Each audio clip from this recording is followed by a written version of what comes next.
안녕하세요. 가짜뉴스와 정보 과잉 시대 미디어 리터러시 교육의 필요성에 대해 발표하게 된 2학년 박지윤입니다. 얼마 전 뉴스에 떠들썩했던 방탄소년단 슈가의 음주운전 영상 다들 보신 적 있으실까요? 이 사건과 관련하여 많은 뉴스들이 올라왔는데 그 중에서는 사실 확인이 되지 않은 가짜 뉴스들도 포함되어 있었습니다. 그중 대표적인 예로 JTBC 뉴스에서 공개한 CCTV 영상이 화제였는데요.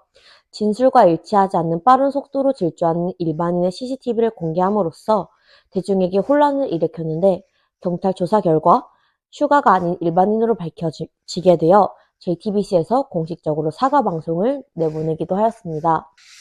이뿐만 아니라 이 영상에서 등장한 CCTV 영상도 방탄소년단 슈가의 영상이 아닌 일반인의 영상인데요. 사실 확인이 되지 않은 상황에서 섣불리 본 사안과 무관한 일반인의 운전 CCTV 영상을 방탄소년단 멤버의 영상으로 오보하여 이 사건의 심각성을 실제보다 확대 보도한 것입니다. 이 사건과 관련한 기사만 일주일에 무려 1,400가량 됩니다. 이 중에서 확실히 사실 확인된 정보만으로 쓴 기사가 과연 몇 개나 될까요? 이뿐만 아니라 가짜뉴스가 단지 일과성의 화제로 끝나지 않고 개인과 사회의 인지적, 감정적, 행동적 차원에서 엄청난 혼돈을 일으키는 경우가 증가하고 있습니다. 지난 7월 9일 영국 북서부 서스포트 어린이 댄스 교실에서 발생한 17살 청년의 칼부림 범죄 사건이 그 사례인데요. 르완다 이민자 2세대 출신 영국 국적 범죄자로 인해 어린이 3명이 사망하고 많은 시민이 부상당했습니다. 그런데 불행하게도 이 사건은 SNS에서 이슬람 이민자가 아동 3명을 살해, 피의자는 보트를 타고 와 난민 신청을 한 무슬림이라는 인종 혐오 정서를 자극하는 가짜뉴스로 전파되었습니다. 이 결과로 영국 12개 지역에서 폭력, 약탈, 부상이 이어지는 심각한 폭동 사태가 야기되었습니다. 저희는 지금 디지털 시대에 살고 있습니다.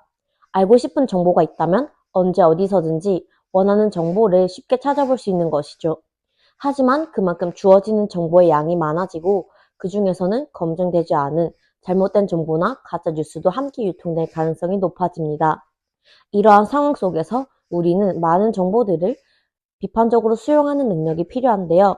하지만 한국 학생의 사실과 의견 구별 능력은 평균에서 현저히 떨어집니다. 이는 디지털 정보 파악 능력까지도 이어지는데요. OECD 회원국들의 평균 식별률이 47%인데 한국 학생들은 25.6%에 그치며 꼴찌였습니다. 정보가 주관적이거나 편향적인지를 식별하는 방법에 대해 교육을 받았는가를 묻는 조사에서 OECD 평균 수치는 54%였지만 한국은 49%로 학교에서 미디어 리터러시 교육이 제대로 이루어지지 않고 있음이 밝혀졌습니다. 이와는 대비되게 캐나다, 미국, 싱가포르, 덴마크와 같은 나라들은 70% 이상의 학생이 정보가 편향되어 있는지를 판단하는 교육을 받았습니다. 이에 저는 한국에서도 미디어 리터러시 교육이 확대되어야 된다고 생각합니다. 다들 미디어 리터러시라는 말을 아시나요? 미디어 리터러시란 매체를 의미하는 미디어와 글을 읽고 쓸 줄 아는 능력인 리터러시가 결합한 용어인데요. 여기서 리터러시는 단순히 글자와 단어를 읽는 것을 넘어서서 이해하고 해석하는 능력까지 포함합니다. 한마디로 미디어 리터러시는 책, 신문, SNS, TV 뉴스 등 여러 매체의 특징을 이해하고 이 정보가 믿을 만한 정보인지 분별할 수 있는 능력을 의미합니다. 오늘날 미디어는 사람들의 일상 깊숙이 들어와 있습니다. 대부분의 사람들은 스마트폰으로 문제를 해결합니다. 길을 찾기도 하고 그 정보를 검색하기도 하며 음악을 듣기도 합니다. 또 심심할 때는 클립 영상을 보면서 시간을 보내기도 합니다. 미디어가 사람들에게 가져다준 가장 큰 혜택은 바로 이러한 편리함일 것입니다. 그러나 미디어가 제공하는 이러한 편리함 뒤에는 치명적인 문제가 있는데요. 바로 요즘 문제가 되고 있는 가짜 뉴스와 가짜 정보가 그 사례입니다. 인터넷 공간에는 사실과는 다른 정보와 뉴스가 마치 사실인 것처럼 떠돌아다닙니다. 그런데 우리에겐 이러한 가짜뉴스를 진짜 뉴스로부터 구분해낼 능력이 충분하지 않습니다. 뉴스는 정확한 정보라는 인식이 오랫동안 있었기 때문에 뉴스 형식으로 전달되는 정보를 접하면 사실로 받아들이게 됩니다. 가짜뉴스의 문제는 현실에 대한 잘못된 판단의 근거로 사용된다는 데 있습니다. 진짜뉴스와 가짜뉴스가 인터넷으로 확산되는 미디어 환경에서 미디어의 편리함을 향유하면서 가짜뉴스의 피해를 최소화하기 위해서는 뉴스로부터 가짜뉴스를 구별할 수 있는 능력을 키워나가야 합니다. 이 때문에 저는 우리 사회에서 미디어 리터러시 교육에 관심을 갖고 실천해 나가야 한다고 생각합니다. 이러한 미디어 리터러시 교육을 활발하게 하고 있는 예로 핀란드가 있는데요. 핀란드에서는 초등학교 3학년 때부터 정규 교과 과정을 통해 체계적으로 미디어 리터러시 교육을 합니다. 핀란드의 미디어 리터러시 교육은 크게 3단계로 나뉘어져 있습니다. 첫 번째 단계에는 자신의 생각을 말하고 글로 표현하는 것입니다. 우리나라에서 말하기, 글쓰기 같은 교육이 미디어 리터러시의 첫 단계에 해당하는 것입니다. 핀란드에서 1단계 미디어 리터러시 교육은 초등학교 3학년 때부터 시작합니다. 초등학교 3학년이 되면 도서관에 가서 자신이 필요한 자료를 찾고 그 자료들을 모아 글로 표현하고 이를 말하게 하는 교육이 시작됩니다. 도서관에서 학생들이 찾는 자료는 뉴스에 나오는 지역 사회 문제나 핀란드의 현안 문제에 관한 것입니다. 핀란드 어린이는 말하기, 글쓰기의 시작부터 그 소재를 미디어 뉴스에서 찾으면서 자연스럽게 지역 사회 및 국가의 현안 이슈에 관심을 갖게 됩니다. 말하기도 일반적인 말하기가 아니라 시사적인 주제에 대한 자신의 생각을 상대방에게 논리적으로 피력하는 훈련입니다.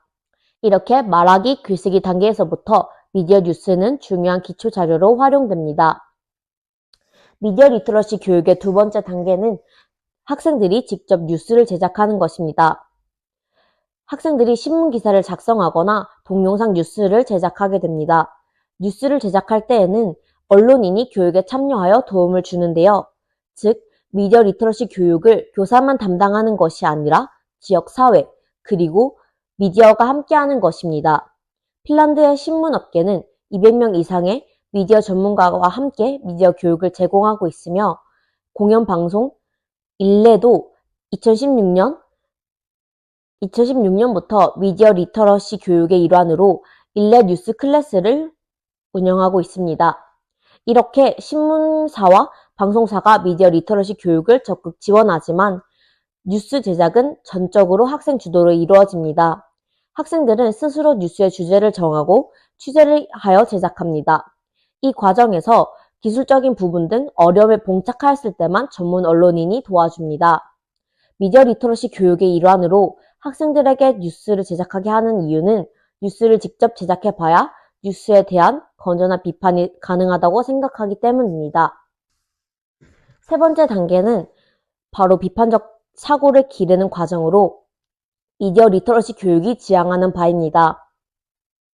특히 온라인에서 엄청나게 많은 뉴스가 유통되는 스마트 미디어 환경에서는 비판적 사고 능력을 기르는 미디어 리터러시 교육이 더 중요해졌습니다. 이를 위해 핀란드에서는 동일한 사건에 대한 다양한 관점의 뉴스를 비교 분석하는 교육을 합니다. 동일한 사건에 대해 왜 특정 언론은 다른 방향으로 보도했는지를 분석하며 자연스럽게 비판적인 사고를 기를 수 있습니다. 그래서 저도 미디어 리터러시 교육 방안에 대해 생각해 보았는데요. 첫 번째는 디지털 탐험 프로젝트입니다. 학생들이 인터넷상에서 다양한 정보 자원을 탐험하고 신뢰할 수 있는 정보와 그렇지 않은 정보들을 구별하는 법을 배우는 프로젝트입니다. 예를 들어 특정 주제에 대해 연구하고 각 정보의 출처와 신뢰성을 평가하는 과정을 통해 비판적인 사고를 기르게 합니다. 그 다음으로는 가짜뉴스 탐집 워크숍입니다.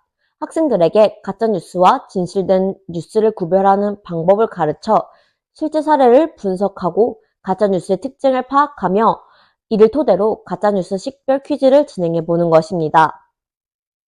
세 번째로는 소셜미디어 시뮬레이션 게임입니다. 학생들이 가상의 소셜미디어 환경에서 활동하며 정보의 공유와 확산, 그리고 그에 따른 책임을 체험하게 함으로써 올바른 정보 공유 방법과 비판적 사고를 배우게 하는 것이 목적입니다. 마지막으로는 미디어 제작 활동입니다. 학생들이 직접 뉴스 기사나 블로그 포스트, 동영상을 제작하면서 신뢰할 수 있는 정보를 전달하는 법을 배우게 하는 활동입니다. 이를 통해 창의성을 발휘하고 정보의 중요성을 몸소 체험할 수 있습니다. 여러분, 저희는 정보가 넘쳐나는 시대에 살고 있습니다. 가짜뉴스와 잘못된 정보가 여러분의 생각과 행동에 얼마나 큰 영향을 미칠 수 있는지 기억하고 미디어 리터러시 교육의 필요성에 대해 다시 한번 생각해 보시는 건 어떨까요? 이상 발표 마치겠습니다. 감사합니다.